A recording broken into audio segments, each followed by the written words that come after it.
علامہ ابن جوزی رحمۃ اللہ علیہ رمضان کے روزے نہ رکھنے والا شخص اور اس کی بے حرمتی کرنے والا، اس کے متعلق ایک بڑی عبرتناک روایت پیش فرماتے ہیں۔ آپ فرماتے ہیں کہ حضور نبی پاک صلی اللہ تعالی علیہ وآلہ وسلم کی بارگاہ کے اندر صحابہ کرام کا ایک جمع غفیر ہے، اور جناب جبرائیل علیہ السلام حضور نبی پاک صلی اللہ تعالی علیہ وسلم کی بارگاہ میں حاضر ہوتے ہیں۔ آ کے ایک شخص کا واقعہ بیان کیا اور عرض کی، یا رسول اللہ صلی اللہ تعالی علیہ وسلم، بروز قیامت ایک شخص کو لایا جائے گا، اسے فرشتے لوہے کے اور آگ کے گرز، آئرن راڈز، لوہے اور آگ کے گرزے ان کے ہاتھ کے اندر ہوں گے، اور اس بندے کو ہانک کے جہنم کی طرف لے کے جا رہے ہوں گے، اور وہ پکارے گا، الامان الامان، مجھے چھوڑ دیا جائے، مجھے بخش دیا جائے، مجھے معاف کر دیا جائے۔ تو آپ فرماتے ہیں کہ جبرائیل علیہ السلام نے عرض کی، یا رسول اللہ صلی اللہ علیہ وسلم، اس بندے کو جہنم کے اندر گرا دیا جائے گا، اور 1000 سال تک اس بندے کو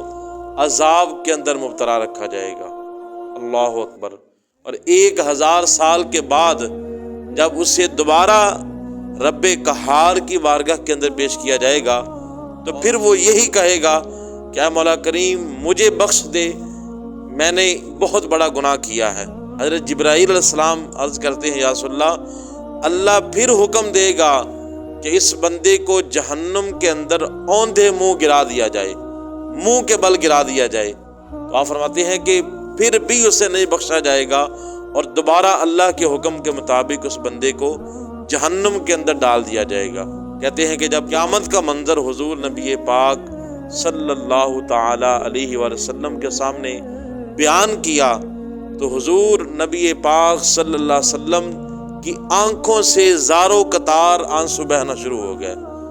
تو حضور نے پوچھا کہ جبرائیل، یہ کون بندہ ہوگا؟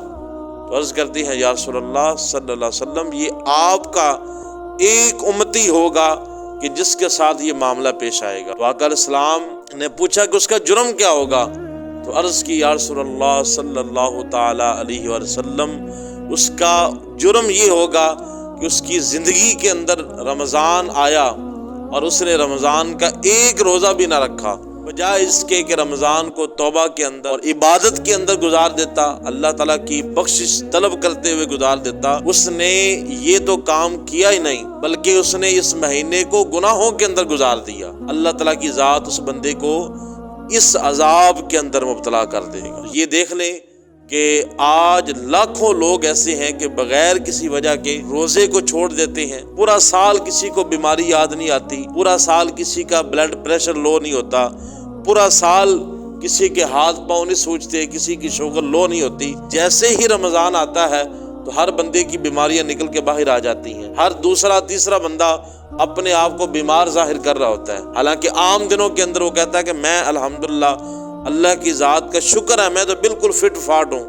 مجھ سے زیادہ کوئی صحت مند تو ہے ہی نہیں دنیا کے اندر۔ تو دیکھو، حضور نبی پاک صلی اللہ علیہ وسلم نے ارشاد فرمایا کہ اگر لوگوں کو پتہ چل جائے کہ رمضان کی اہمیت کیا ہے اور اس کی فضیلت کیا ہے، اس کا مقام اور مرتبہ کیا ہے، اللہ اس مہینے کے اندر برکتیں کتنی نازل کرتا ہے، تو انسان دعا کرے کہ اے مولا پورا سال ہی رمضان رہے۔ اگر ہمیں پتہ چل جائے کہ رمضان کا مقام اور مرتبہ کیا ہے، اللہ تعالیٰ کی بارگاہ میں دعا ہے، اللہ تعالیٰ کی ذات ہمیں رمضان کی